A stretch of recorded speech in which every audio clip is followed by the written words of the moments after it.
کل جوونیمونو منتظر وایسادیم. امسال فرق داره با هر سال. امسال درست میشه، من بهت قول کل میدم. عمرمونو وایسادیم ببینیم چی میشه. چی شد؟ هیچ جا بهمون کار نمیدن. اوه طلا چقدر گرون شد. یه ماشین واسمون آرزو ببین شد. بعد توافق همه چی درست میشه بابا، خیالت راحت. امسال دیگه درست میشه.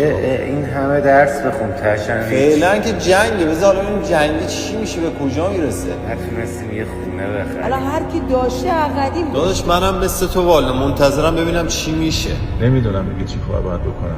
چی واسمون نمونده. بعد توافق همه چی درست میشه. فعلا که جنگ تموم هفته شه دیگه تا میشه ببینیم 38 چی میشه. ساله. حالا وایسا ببینیم چی میشه.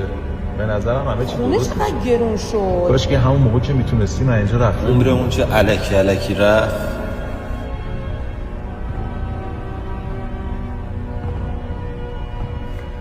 اوضاع درست بشه یا نشه جوونیمون دیگه بر نمیگرد.